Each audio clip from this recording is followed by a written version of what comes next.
So we got another episode of upcoming mods. Wait, what?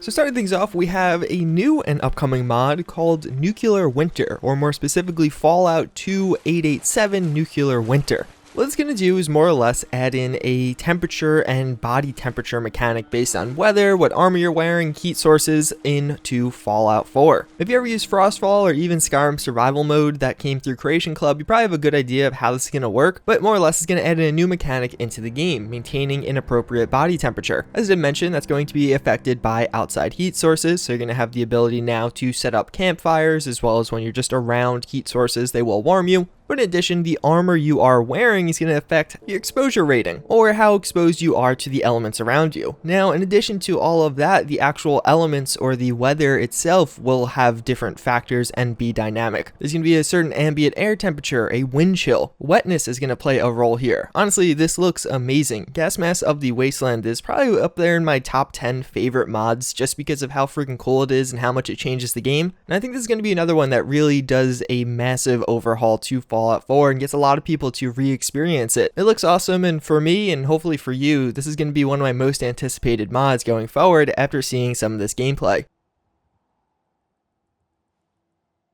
So you guys probably know of the Ripper from some of the more modern Fallout games by Bethesda, but there's actually a different Ripper, known as the Ripper Vibroblade, that actually appeared in Fallout 1 and Fallout 2. As you can see, it has a similar idea, more or less probably going to be kind of a chainsaw or a handheld chainsaw. I'm not really sure what you describe it as exactly, but you know what it is. And I gotta say, especially with the materials applied to this one, it looks cool. It definitely looks like something that's going to be a ton of fun to use and just very satisfying. Melee weapons haven't been a huge part of Fallout 4 modding because I just don't think many people use melee weapons in game. But this is one of those ones I could see myself keeping in my inventory and just whipping out at the right moment because of how satisfying things like this are to use.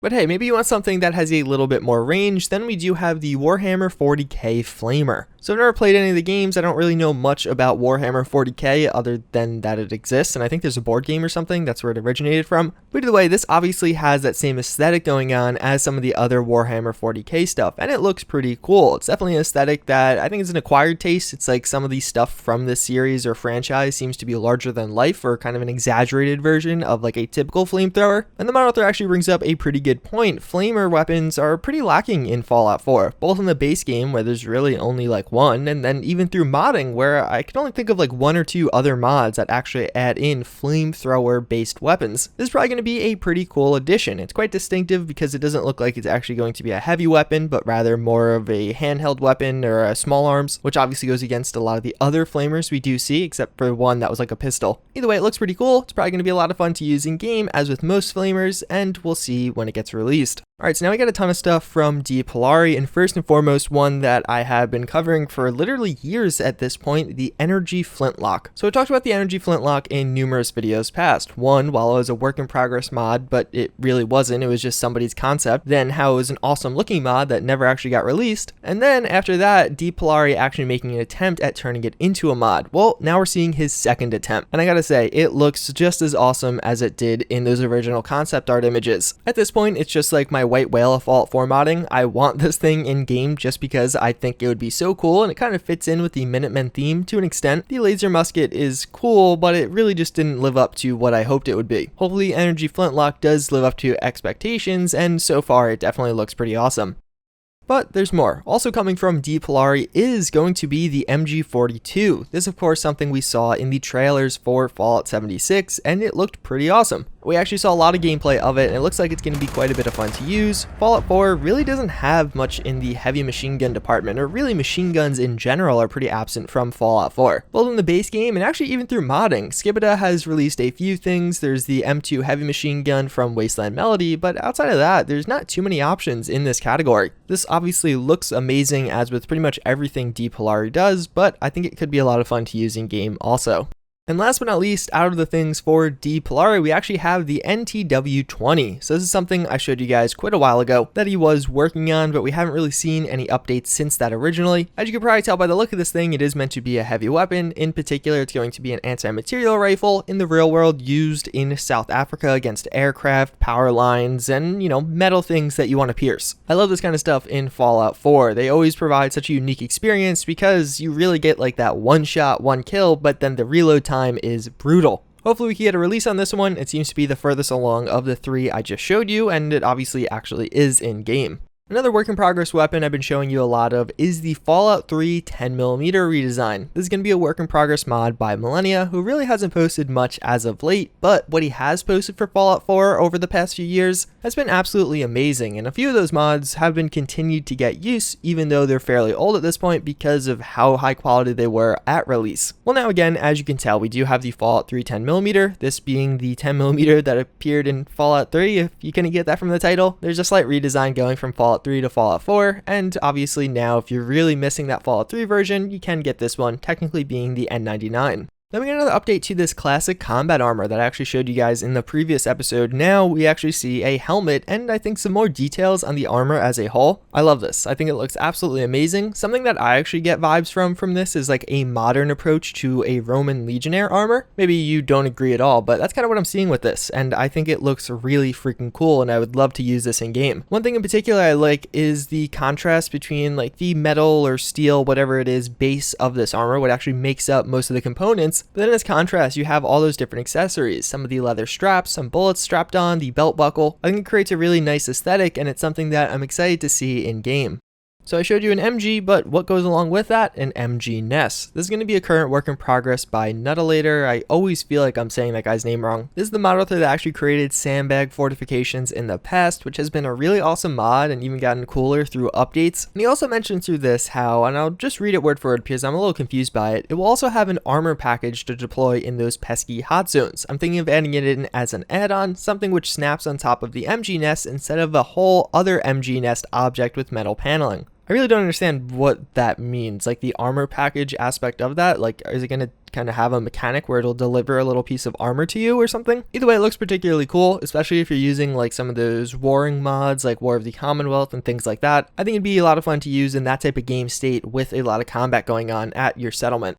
Speaking of white whales, we also have the M1928A1. So this is something I've showed you guys a work in progress for a few times. That's actually what I'm showing you in the background. This is currently a work in progress by Leo2 Link. If you guys don't know, he is the original World War II weapon mod author for Fallout 4. If you've seen the M1911 mod on Bethesda.net, which is always at the top of the most popular mods, when sorting by all time, this is the guy that made that one. He hasn't really posted too many new weapon mods in quite a while, but this one is something I've wanted for a very long time, and he has posted another update to it. It looks awesome. Obviously, it's like that old school Tommy gun that you've seen in like the 1930s movies, an earlier variant of the Thompson that you probably know and love from World War II era stuff. Again, this is one of those things that I just personally really love. A little fun fact, actually way back in the day, I ran a Dark RP server for Gary's Mod, for those of you who know what either of those things are, and the theme of my Dark RP server was 1930s. It was a mafia type server, so I installed a bunch of weapon mods, and ever since then, I've held quite an affinity for the 1920s era Thompsons. I just think they look awesome. They're a ton of fun to use, especially when you dump that large magazine all over someone's face. And yeah, I'm excited for this one.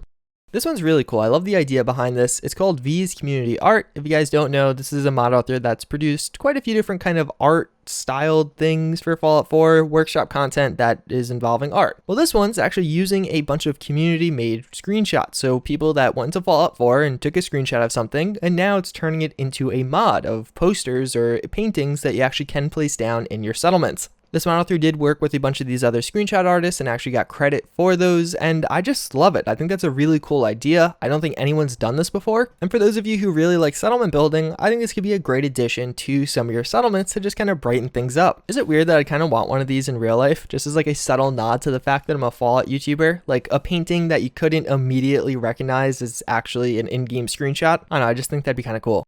And last but certainly not least, some more updates to Cross 2077, bringing some of the outfits we saw from Cyberpunk 2077's trailer into Fallout 4 as a mod. So this time around, we could actually see the front of this armor or outfit, whatever you want to call it. But in addition, one other thing that's actually quite cool about this is you get a look at a lot of the different logos. So more or less, the mod author Nero behind this one said that it was a huge theme in Cyberpunk, or at least in the trailer, but he's right, it actually carried through the gameplay that I saw, to have all these like kind of over-the-top corporate logos. They were just very fitting to it, so he made a bunch of them for these armors. You see some of them in action, but in addition, he just has a bunch of them that he threw together to actually place place on future armors that will probably come when this mod releases. Either way, this mod's coming together really nicely. It looks really cool right now. I'm excited to see if there's like a custom ability associated with this armor, because we don't really know too much about how it'll function in Cyberpunk itself, but with a lot of Nero's other mods, he actually does implement something to make it stand out. So I'm curious to see what it'll do with this one. So that's pretty much going to wrap it up for this one. No like fun fact today because I'm kind of tired, but here's just a general fun fact. I actually only have 3 fingers on my left hand. And fun fact to go along with the fun fact, that is a lie. I'm going to live stream a lot of the Creation Club releases in a few hours, probably around 3-4 p.m. Eastern time. So if you guys do want to subscribe or turn on notifications, you can expect a live stream later today. I'll probably make a full video as a more concrete review tomorrow if you're interested in that though. Either way, as always, again, I thank you all for watching. I hope you enjoyed this one, and I hope to see you all next time.